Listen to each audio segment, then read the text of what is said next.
Hello everybody, how are you doing? Today's date is Wednesday, September 16th, 2015, and it's been a long time since I've done one of these. I'm trying to space it out a lot. It's been busy with school and everything, so I'm trying to space these out more so that way I can build up a bigger amount of stuff to show you guys. This is a good one. There's a lot of stuff for my birthday in here. My birthday's September 1st, so I got some stuff, and got a lot of VHS tapes, good number of DVDs for this, so this will be a good one, so let's get right into it. Alright, the first one we got here was a birthday gift from a friend. He knows I'm into the Fast and Furious movies, I'm a big fan of all those, and I had never heard of this movie. I never knew it existed, and it was never released on DVD here in the US. It's only on VHS. And I had never even heard of this, surprisingly enough, and he knows I like Paul Walker, so he sent me the VHS tape of Meet the Deedles, starring Paul Walker, and who else we got? Steve Van Warmer, John Ashton, Robert Englund, Dennis Hopper.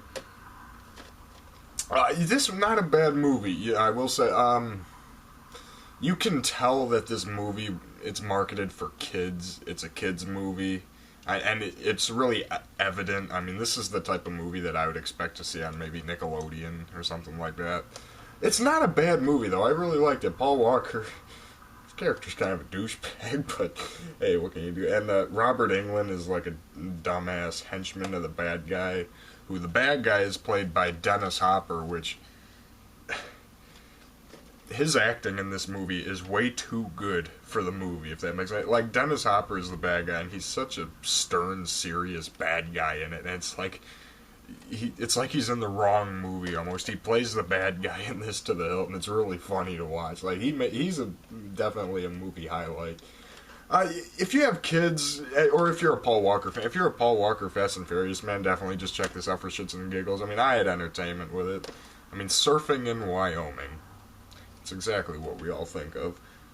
The most unlikely comic duo since Bill and Ted, Gene Wolfe. I wouldn't agree with that. This is nowhere near the Bill and Ted level, but it's not a bad movie. You can tell it's for kids, but if you're a Paul Walker fan, definitely look for it. And I'd say give it a go. It's not. I enjoyed it for what it was. Definitely as a birthday gift. Thank you. All right. This one now these next 7 tapes all came from my horror convention back in August. I got all of these tapes together in a bundle for $10. It's really not that bad at all. First up, I don't really think this one needs much introduction. However, I never owned this on VHS or DVD. I never had this movie, and I don't know how that happened, but thankfully I finally got around to buying Predator. I don't really think this one needs much introduction. I love Predator. I'm sure most of you do too. If you love action movies, you love Arnold, you love horror movies, this definitely, this is a great movie. And does it really need any introduction? It's Predator. Now, next one, I had never heard of this one either. At the convention I was in, it stars Talia Shire, Adrian from Rocky. And this was a very interesting movie to watch called The Landlady. It's Talia Shire, Adrian from Rocky, playing a complete psychotic...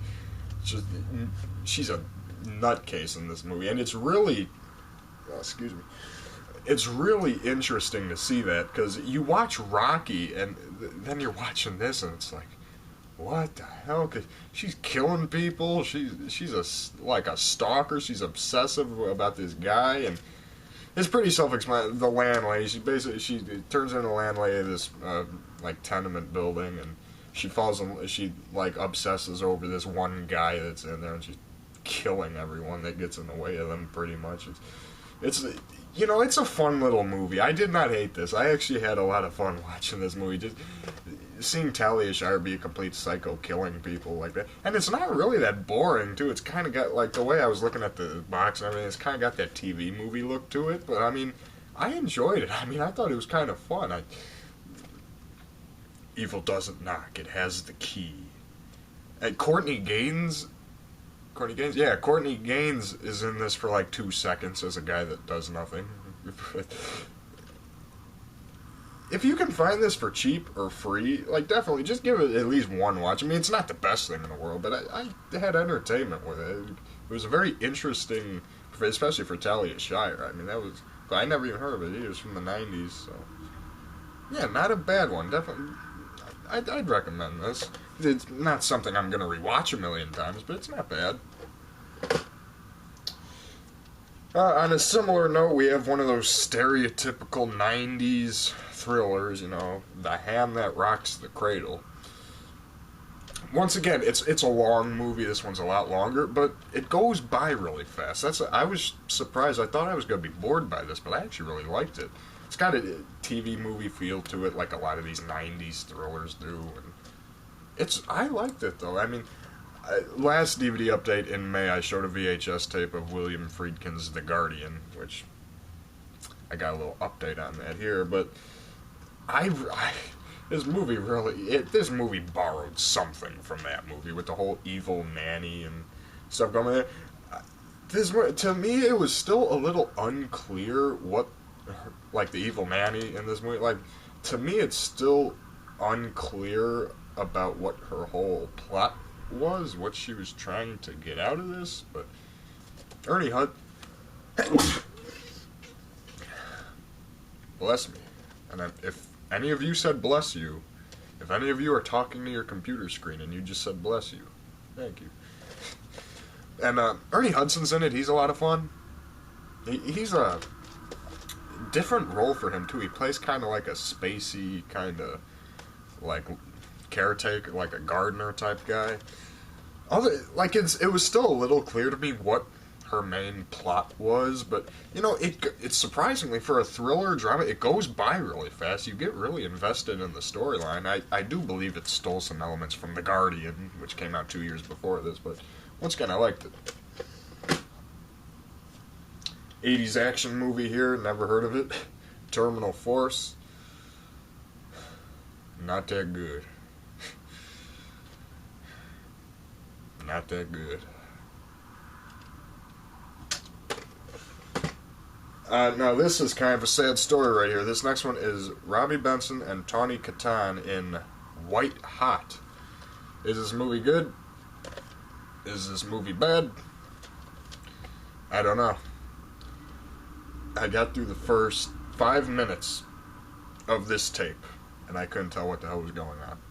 The tracking was non-existent. It's basically the whole screen's just like flipping over itself constantly. There was no tracking, and the audio was going in and out so vastly like this. It was incredibly distracting. Like, it just got so high and low, like just constantly fluctuating like this. It really distracting. So no tracking the screen, like you couldn't even watch it. The audio was fading in and out constantly, like it never stopped. It was constant, like whoop, whoop, whoop, whoop. Like, that's the audio of this. So we may never know if this was a good movie or not.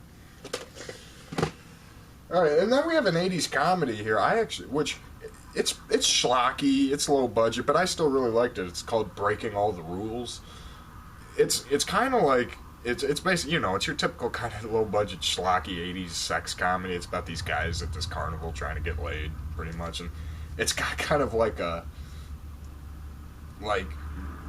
Blue Streak with Martin Lawrence. That's kind of like a subplot of this movie where these bad guys hid this diamond in a stuffed animal there at the carnival, and the main characters end up winning that stuffed animal. It kind of reminded me of Blue Streak in a way, and then it's just got all the 80s. It's got a really strange soundtrack. You know, it's a fun movie though, you guys, if you've been watching these, you know by now, I love my weird, obscure 80s movies. This is no exception. This was a lot of fun. I enjoyed this one. It takes place all at a carnival, which I thought was a cool setting. The characters, you can tell right there by that they came right out of the 80s. I'm gonna have to look up this director, see if he did anything else, because this was a fun comedy. I enjoy. I don't know if this has ever been on DVD or not, but I like this one. It's fun. All right, and last one, Out of the Dark. Once again, not that good. Divine, aka Harris Glenn Milstead. You guys know the Divine, the singer, you know? He is in this movie, non-makeup, as like a cop for a couple seconds, but it's just a schlocky movie about, like, women through a phone sex line getting killed off by this guy wearing a clown mask. Really boring, really uninteresting movie. Hey, all those tapes are $10 though, what do you expect? Now these next two, now getting into DVDs, some Blu-rays, but these two I got for free from my convention. I got these for free from the people that directed them. I have not gotten a chance to watch these yet, but I sure will. Anthony Pellizzeri gave me a copy of his short film, The Last Day of Your Life. See what that's all about. And then Derek Brash gave me his feature-length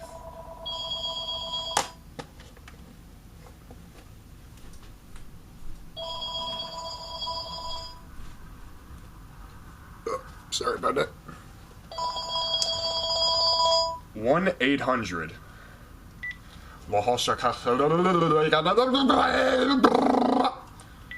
That's what you tell the 1-800 people.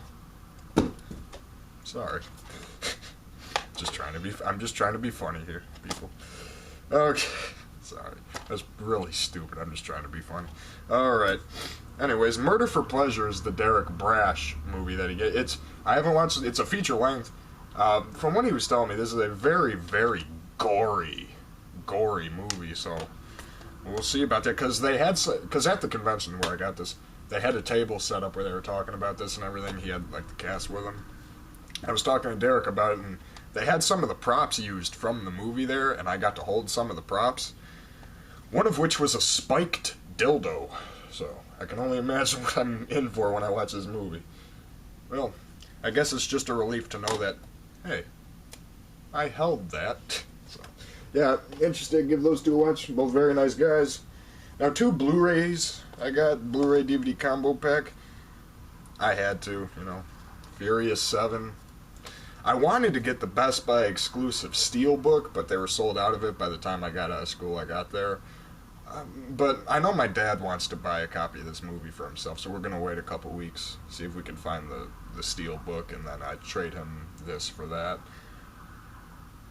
You know, I saw this. I love the Fast and Furious movie. I love the latest ones. I love 5. I saw 5 in the theater twice.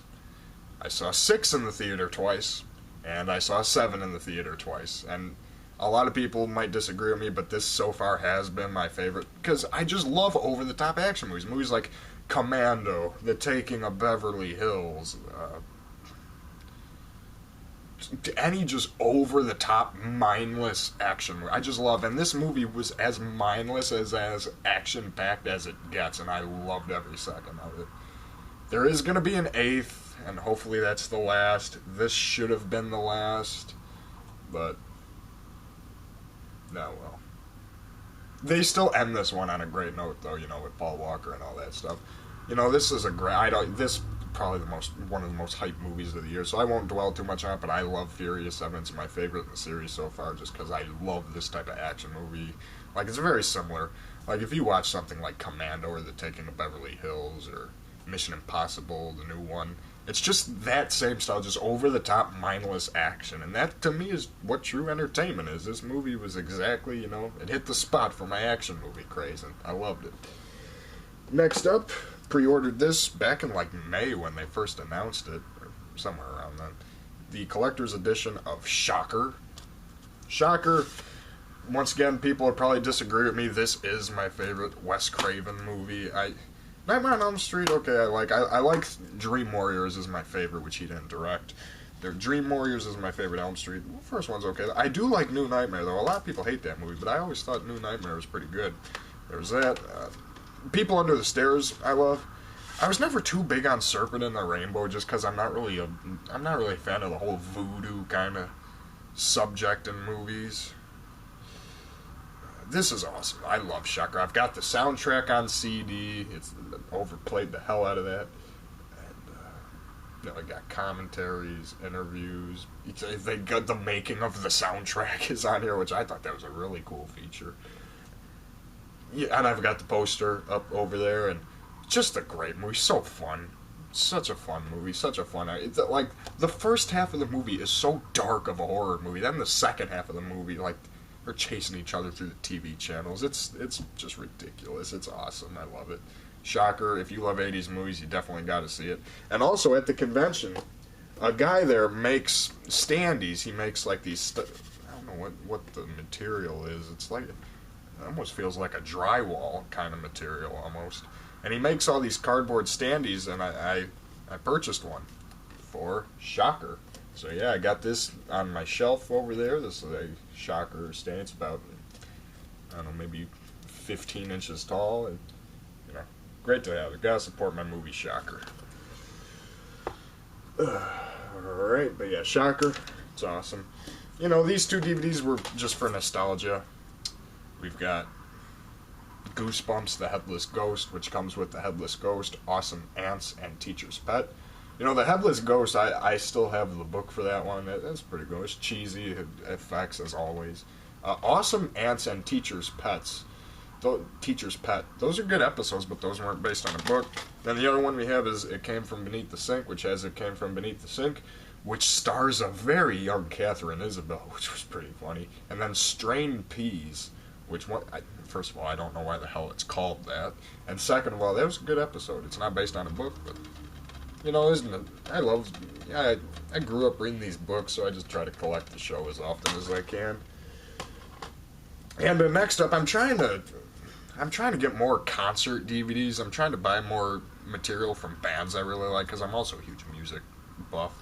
And this one, you know, I had to get this. I got this from my offer. I made this cover myself. It's 2 concerts of Stan Bush, he's got to be one of my top favorite artists. I mean, he's very high on that list of my favorite recording artists. And this is 2 concerts, one from 2007 at the United Forces of Rock, and one from 2014 at the BotCon Transformers Fan Experience. I'm still surprised they have Transformers conventions, but there we go. And just keeping with the swing of things, I for this DVD update had to wear my shirt. So yeah. And I made this cover. It's basically, these are the 4 albums that the songs on these concerts are predominantly from. So going through the songs. Here we've got the United Forces of Rock. We have I'll Never Fall, I Got a Thing for You, Hard to Find an Easy Way, Fallen, Love Don't Lie, Joanna, Can't Hide Love, Take It All the Way, Every Beat of My Heart. All 9 of those songs, I've got the studio versions, all of them. They're all awesome. It's pretty funny. There's a pretty funny part in that too, where they were getting ready to do the next song. I think they were getting ready to do like Joanna, and Stan Bush dropped the guitar, which, oops. And then the Transformers Fan Experience from 2014, we have The Ultimate, Something to Believe, Heat of the Battle, Unstoppable, Love Don't Lie, Thunder in Your Heart, Never Surrender, Dare, The Touch, and In This Life. Once again, I own the studio versions for all those songs, all of which are amazing. If you look on my channel, his song, the title song from the new album, The Ultimate, I did a music video for that. It's here on my channel. It's like a nostalgic high school graduation type thing. You know, these are great. The Stan Bush is awesome. He's up there like my favorite, definitely one of my favorites. You know, he's great. Definitely look up his material and acknowledge him for something besides the Transformers soundtrack. Dare and The Touch, yes, they're good songs, but I guarantee you, all of his album songs and everything, the songs he did for his albums, like in the 90s, the 2000s, it's all a million times better. I love The Touch, but I'm tired. That's the only song he gets recognized for. You gotta look at it. Like, Every Beat of My Heart, The Ultimate, Unstoppable. It's all awesome, man. Stop. He does not need to be a one-hit wonder. He's awesome. So, yep, this is my Stan Bush concerts. This one I surprisingly was not a fan of. 48 Hours? I don't know. This one just wasn't doing it for me. I couldn't get into this one. Just couldn't get into this one. I don't know what it is. Now, I won't talk about this one for too long because I showed the VHS tape last update. I was able to find this for $20 at my convention, so there you go. That's good. It's The Guardian. you know, it's silly. It's really dumb, but it's fun. You know, it's entertaining. It's a movie that it had me laughing. I mean, it's not that bad. I mean, it's goofy, but I like it. You know, I don't know what William Friedkin thinks about it, but I'm glad I was actually able to find the DVD for it, because it's really expensive and out of print, so. Alright, then, I'm still in the process of printing a cover art for this one, but it's a really schlocky 80s comedy called Valet Girls from 1987. Really not that good of a movie. It's really just an 80s schlocky fest, you know. Basically, the plot of the movie is you have a bunch of girls and their talent agents, and they're all fucking their talent agents trying to get work. And there's a music subplot thrown in there. I mean, that's the movie. It's really not that great. The soundtrack, the pop songs on the soundtrack are catchy as all hell. I do have to admit that. But yeah, Valet Girls is just an 80s schlock fest, pretty much. Got this from Charles Band, Full Moon, at the convention. Crash. No, I thought this was going to be a cool, like, car movie, because I love all these car movies, but once again, sadly, not that good. It was a real cheesy 70s movie. It wasn't really that good. If you like Full Moon, give it a chance. And then these two were birthday gifts. Once again, the same guy that sent me Meet the Deedles. Usually every day I watch the news, and before the news, Jeopardy is on. So, there was a contestant on there back in July I was talking to my friend about because he's a huge game show fan. And I'm like, yeah, I really like this girl. She's funny. For once, Jeopardy is actually entertaining to watch. You know, the contestant actually has a personality, which when you watch Jeopardy, you really notice that a lot of the contestants don't have any personality to them whatsoever. Just, yep, what is this for 400? You know.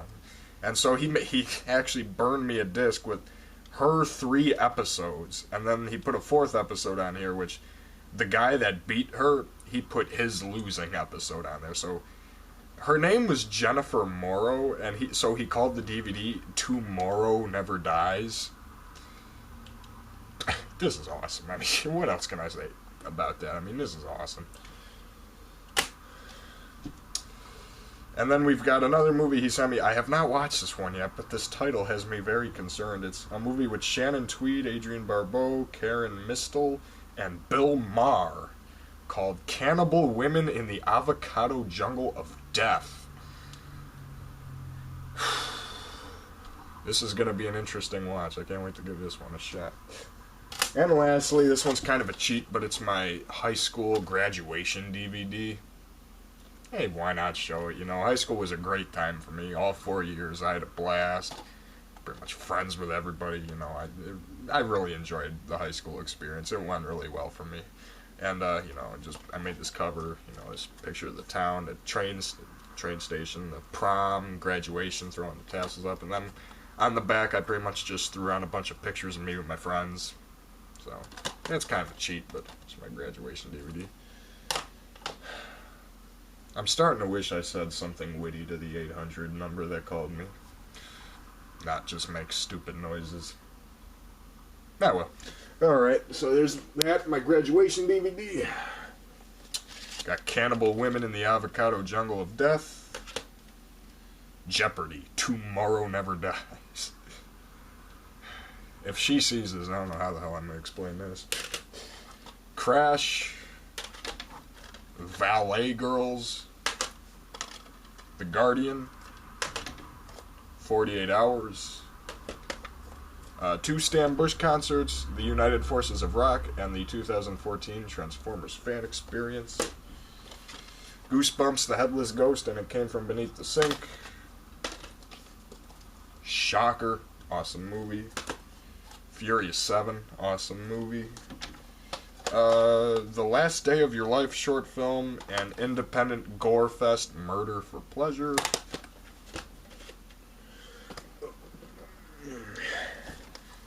Out of the Dark. Breaking All the Rules. White Hot. Terminal Force. The Hand That Rocks the Cradle, The Landlady,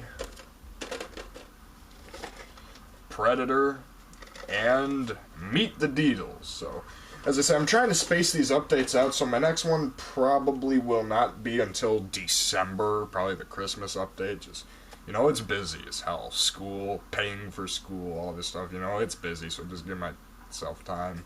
So yeah, the next one of these will probably be in December. I'll be making videos before then, though, you guys know that, so thanks for watching, and see you next time.